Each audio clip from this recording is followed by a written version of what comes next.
want you to look at a glass of ice water. Just, picture it sitting there on a table. Okay, I'm picturing it, the condensation on the outside of the glass, right? Yeah, exactly. The condensation, the solid cubes floating at the top, just kind of clinking against the sides. It's it's arguably the most mundane, reliable thing in the entire universe. Absolutely. We completely took it for granted. I mean, the microscopic chaos happening inside that glass just to make the ice exist is staggering. Right. Because for those cubes to exist, the molecules of H2O have to lose kinetic energy. They slow down, and they allow their hydrogen bonds to lock them into this rigid hexagonal crystalline lattice. Which is just a fundamental law of thermodynamics. It happens the exact same way every single time. Every single time. But okay, imagine you wake up tomorrow, you fill an ice cube tray, you put it in the freezer, and you wait. And you just wait. Hours go by. The temperature in the freezer is well below zero, but the water remains liquid. It simply refuses to freeze. That is such a brilliant, unsettling way to conceptualize the end of the world, because it directly attacks our foundational assumption of order. Yeah, it really does. When we think of an apocalypse, we usually default to external kinetic events, a massive asteroid impact throwing millions of tons of ejecta into the stratosphere. Right, or nuclear exchange just vaporizing cities in milliseconds. Exactly. Those things are loud, they're violent, and they're inherently visual.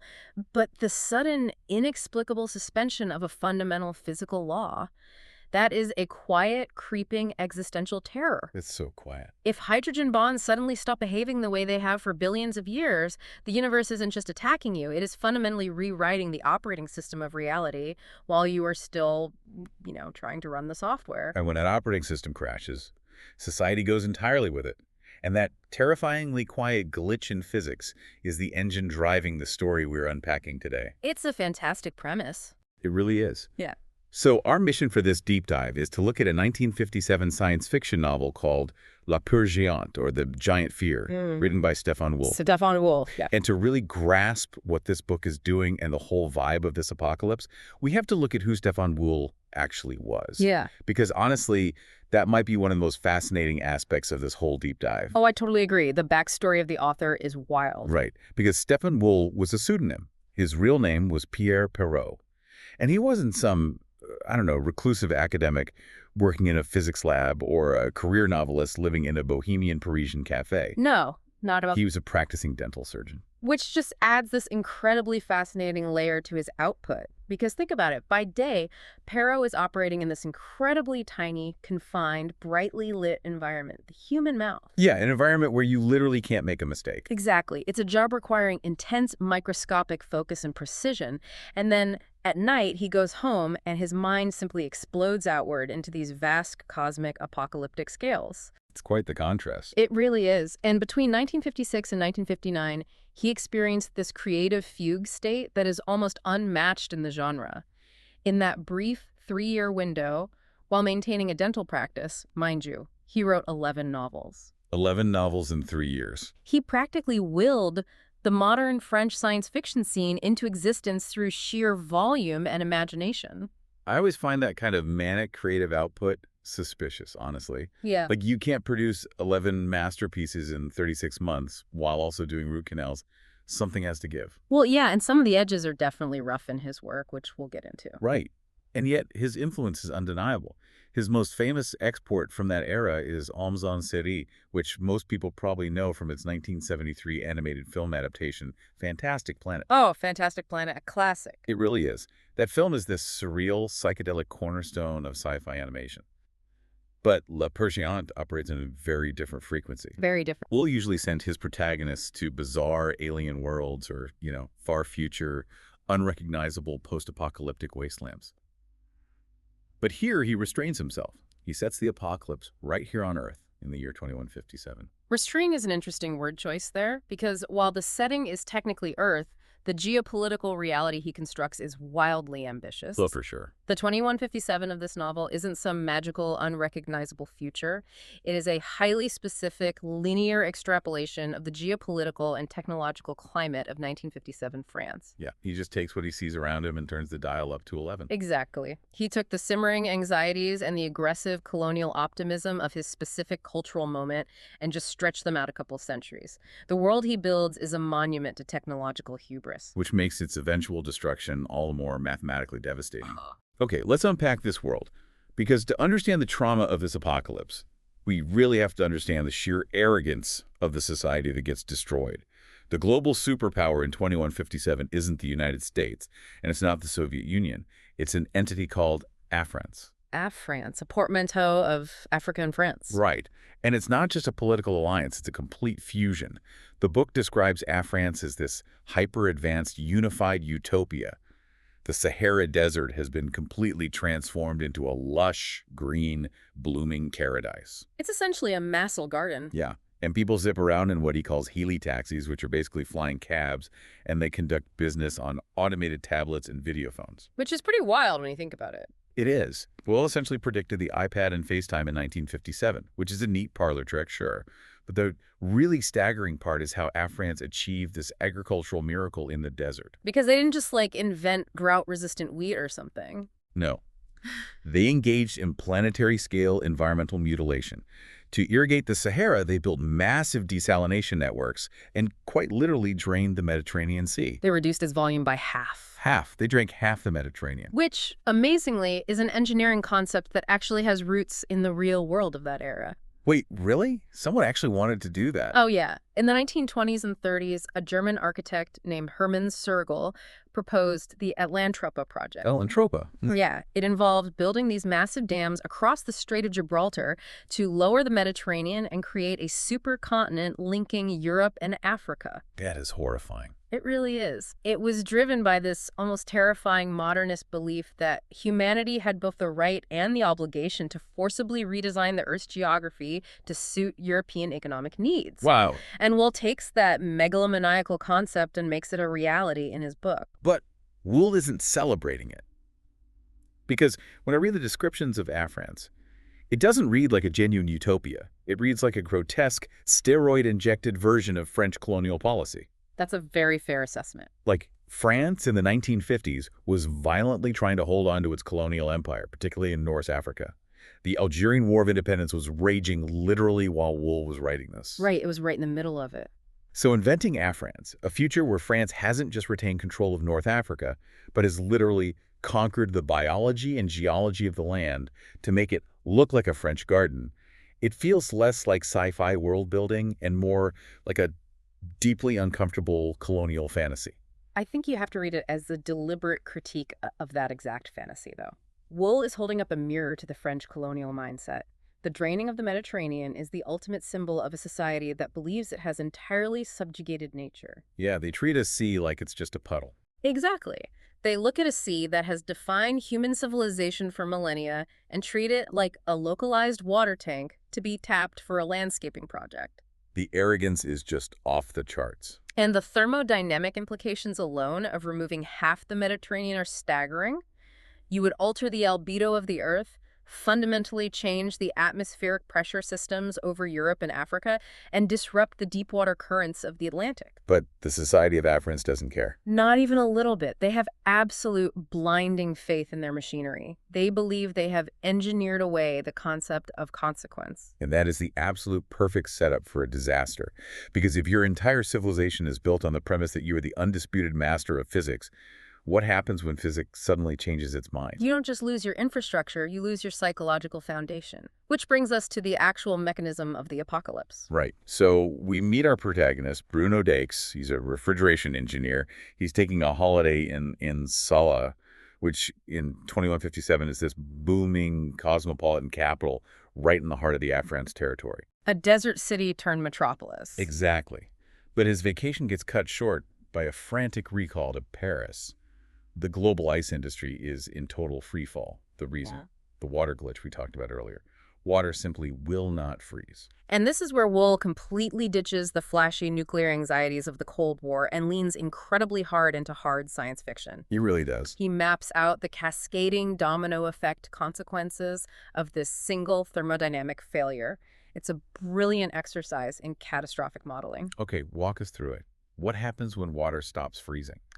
Well, if the freezing point of water is suddenly abolished, the most immediate consequence is the destabilization of the cryosphere. The polar ice caps, the glaciers in the Himalayas and the Alps, the Greenland ice sheet, They all lose their structural integrity instantly. Just boom, gone. Right. The latent heat of fusion is bypassed entirely, and millions of cubic miles of solid ice rapidly transition into liquid water. And all that newly freed mass has to go somewhere. The displacement causes the first wave of the apocalypse.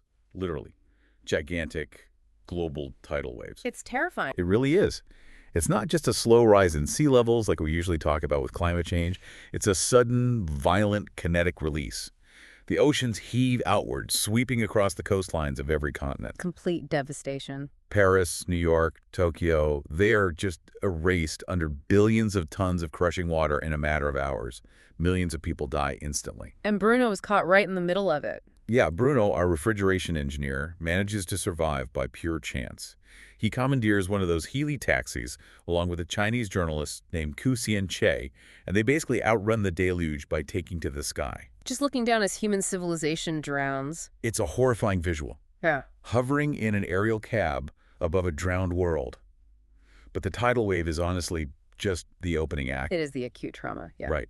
The chronic terminal phase of the disaster is far worse. It relies on a second, deeply insidious alteration to the behavior of water. Because water doesn't just stop freezing, it also stops boiling. It refuses to turn into vapor. Which means evaporation ceases entirely. And this is where the hard science fiction element becomes truly suffocating. Because the Earth's hydrological cycle is essentially a giant heat engine. Okay, unpack that a bit for us. So solar radiation hits the oceans, and water absorbs that energy, utilizing the latent heat of vaporization to turn into gas. This process transfers massive amounts of thermal energy from the surface into the atmosphere. It's how the planet cools itself. Exactly. If water cannot evaporate, that heat transfer stops. The oceans become a closed thermal loop. They're just absorbing solar radiation, but they are completely unable to vent it through vapor. So it's like Earth's thermostat broke, but worse. It's like a car engine running without a radiator.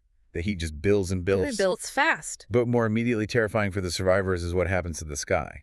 Because no evaporation means no atmospheric moisture, and no moisture means no clouds. The sky goes completely, flawlessly blue. And it stays that way.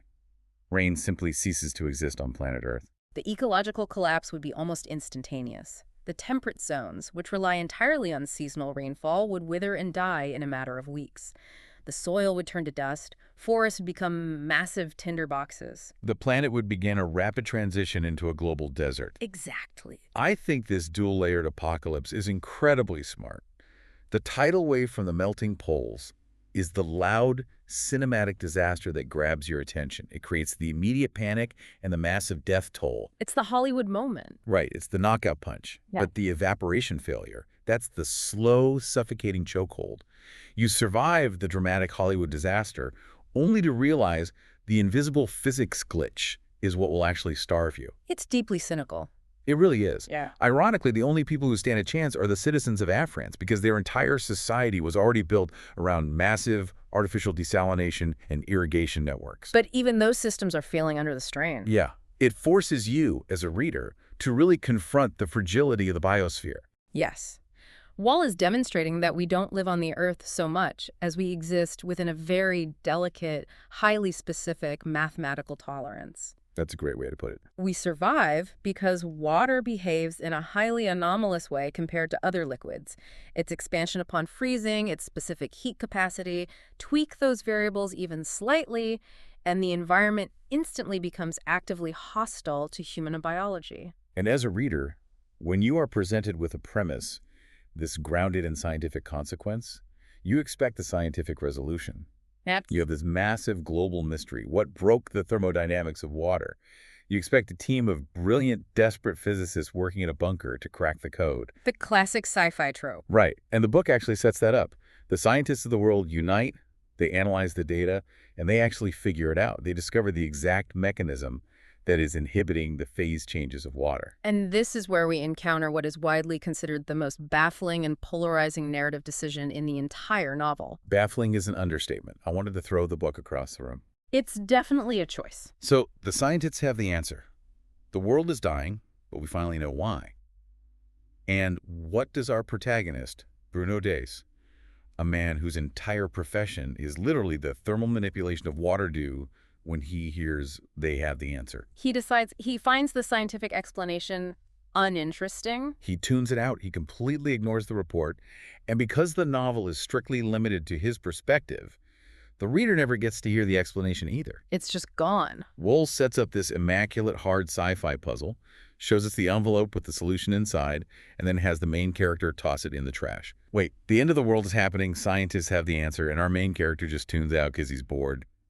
How does Wohl get away with this? I completely understand the frustration. From a structural standpoint, it violates the core promise of a hard science fiction narrative. It really feels like a betrayal. But if we look past the annoyance, we have to ask why Wohl makes this choice. Because it's too glaring to be accidental. It's a deeply deliberate, almost violent pivot in genre. Yes. By having Bruno reject the scientific explanation, Wohl is explicitly signaling to the reader that this is no longer a book about solving a math problem. I don't know, that feels like giving him a bit too much credit. Yeah. It feels more like Wohl painted himself into a corner, realized the actual quantum physics required to explain a localized suspension of thermodynamics would be incredibly tedious to write, and just Hit the eject button. exactly hit the eject button. That's a fair critique, and it's entirely possible he simply didn't want to do the math. However, the immediate consequence of that ejection is a total paradigm shift in the narrative. Okay, how so? Well, the moment science is discarded as the focal point, the novel transitions aggressively into a pulp military thriller. Wohl strips away the intellectual detachment of a scientific puzzle and replaces it with the primal physical urgency of a war story. Right. If humanity isn't going to fix the physics with science, they have to fix it with violence. Precisely. If the problem isn't going to be fixed in a laboratory, it has to be fixed on a battlefield. Because humanity isn't just suffering a random stroke of bad cosmic luck. This isn't a natural disaster. It's an attack. Right. Someone or something is intentionally manipulating the water. The scientists might have figured out the how, but the military figures out the who. Which introduces the antagonist of the novel and completely shifts the thematic landscape of the book. It really does. And here's where it gets really interesting. As humanity is desperately trying to survive the droughts and the flooded ruins, these strange, metallic, saucer-like crafts start appearing in the skies. Ah, the flying saucers. Yes. Given the era this was written, the 1950s, the immediate assumption, both for the characters and the reader, is extraterrestrial. Flying saucers equal aliens from space coming to finish us off. It's what everyone expects. Right. But Wohl executes a brilliant misdirection here. The enemy isn't coming down from the stars. They are coming up from the abyss. The saucers aren't spacecraft. They're heavily armored, advanced submersibles breaching the surface. The enemy originates from the crushing, unexplored depths of the Earth's oceans. They are a species the humans dub the torpedoes. The torpedoes. And they're deeply weird. They aren't, humanoid sea creatures with tridents. The torpedoes are essentially a species of highly evolved, terrifyingly intelligent electric rays. Like massive, ancient manta rays. Yeah, but possessing a cognitive capacity that rivals or exceeds our own. They have spent millions of years building a vast, magnificent, technologically superior civilization in the extreme pressures of the deep ocean trenches. Completely undetected. Right. And they are the ones utilizing some form of advanced magnetic or harmonic technology to alter the phase states of the surface water. The psychological impact of this reveal on the human characters is profound. It's a devastating blow to the anthropocentric worldview. Oh, absolutely. Humans have spent millennia operating under the unquestioned assumption that they are the sole apex intelligence on the planet. To suddenly discover that they have been sharing the Earth with a superior, older civilization that has simply been ignoring them from the deep ocean, it completely shatters their sense of supremacy. It's deeply unsettling. I want you, the listener, to just consider the psychological terror here.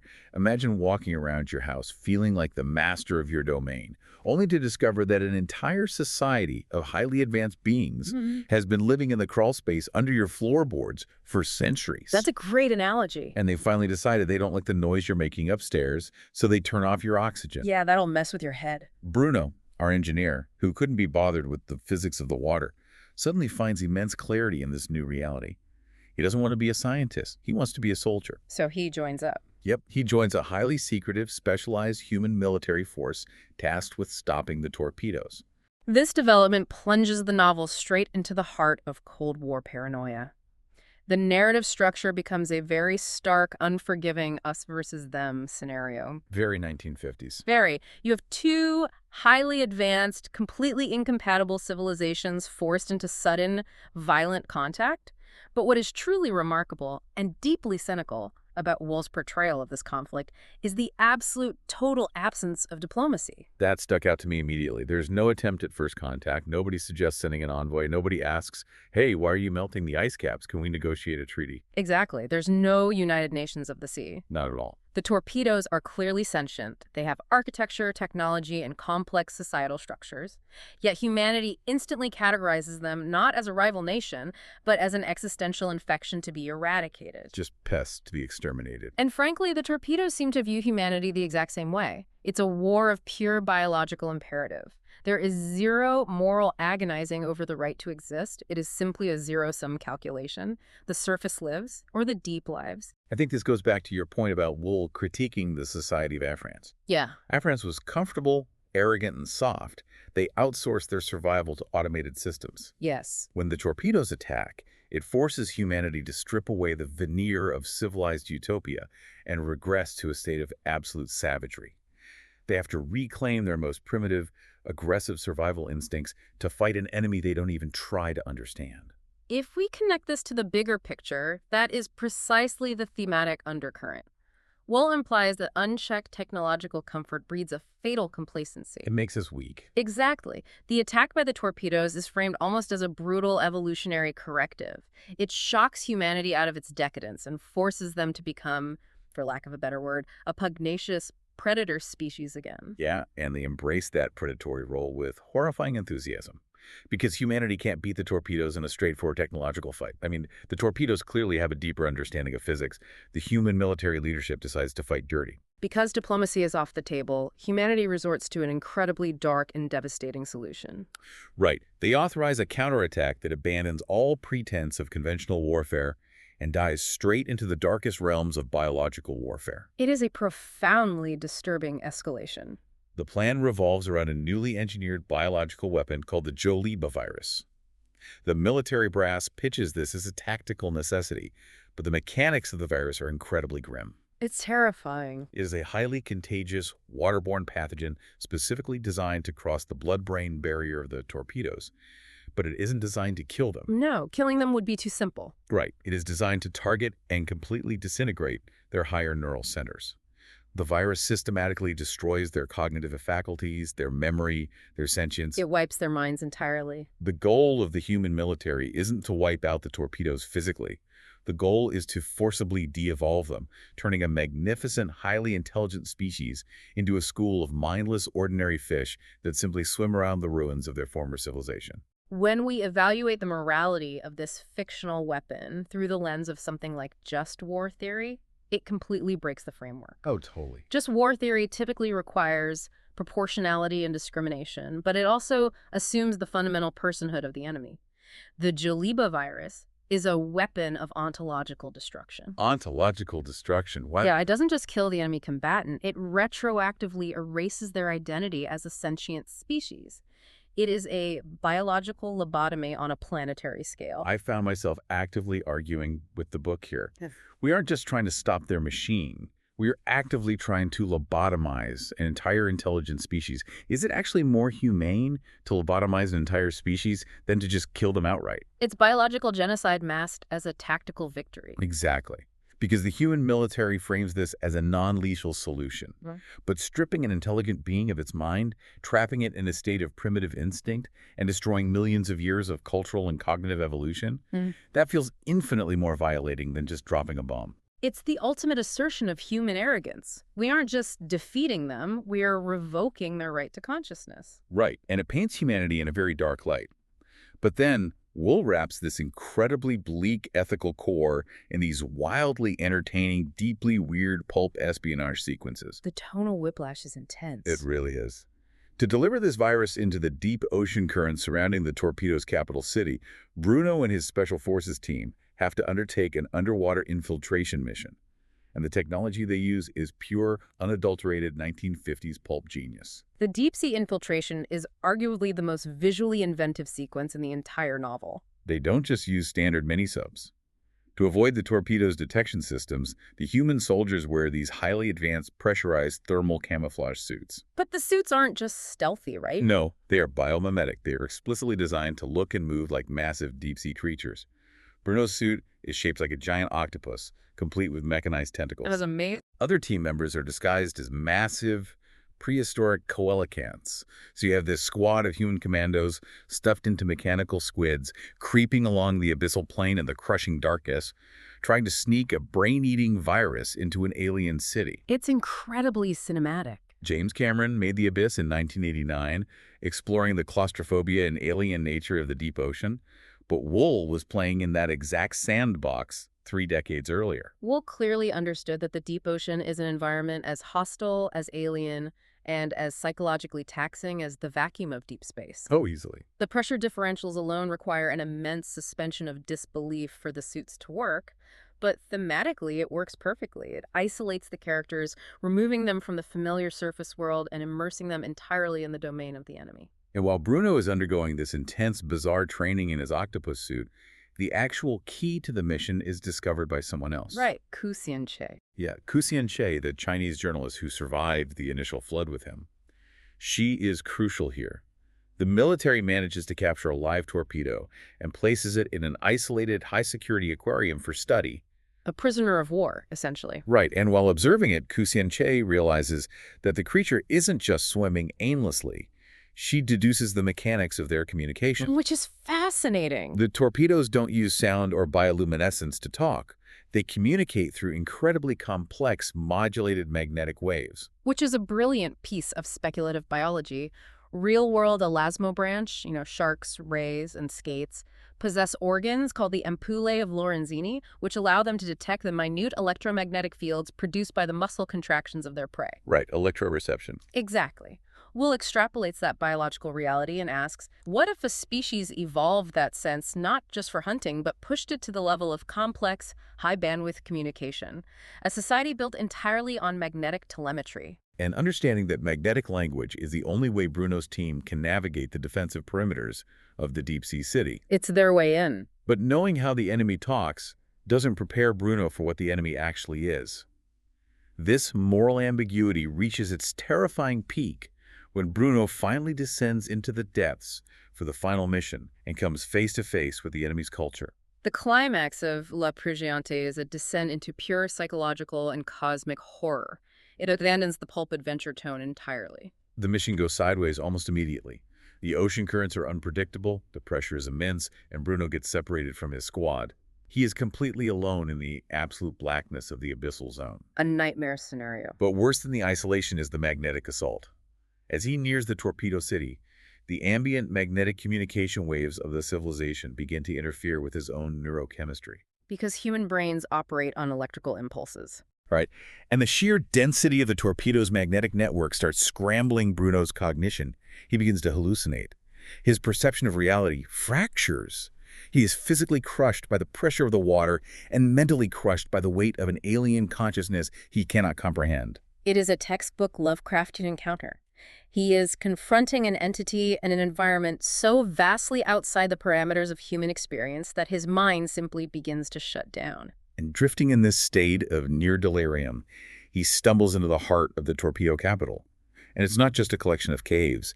It is a sprawling, magnificently engineered underwater metropolis. And amidst this alien architecture, he finds one specific structure that recontextualizes the entire relationship between humanity and the Earth. This is the ideological core of the novel. The image he finds here is Wool's masterpiece of thematic reversal. It really is.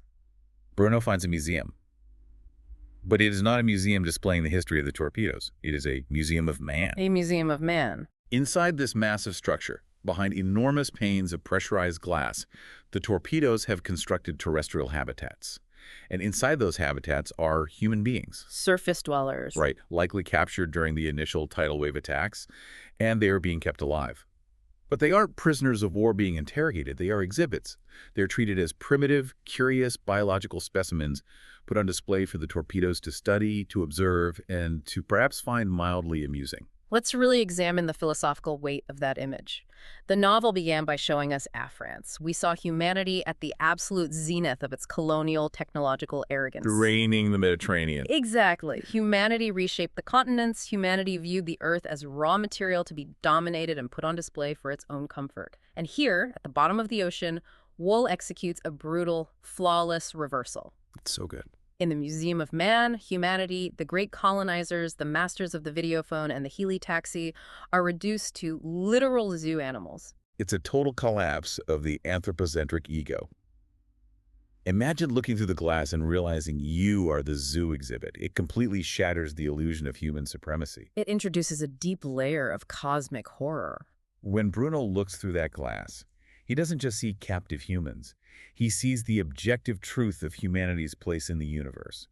Imagine going to a zoo, looking into a monkey enclosure, feeling that sense of detached superiority, and then slowly realizing that you are the one inside the glass. You are the specimen. You are the fascinating, slightly pathetic creature being studied by an intelligence vastly older and colder than your own. All of our human achievements, our art, our wars, our technology, it means absolutely nothing to a species capable of turning off evaporation and putting us in terrariums. It tells humanity, unequivocally, you are not the protagonist of planet Earth. You are a noisy, destructive tenant, and the actual landlord has finally decided to evict you. And this realization, coupled with the magnetic neurological damage, completely breaks Bruno. He doesn't get a triumphant hero's return. Not at all. He doesn't get a hero's climax.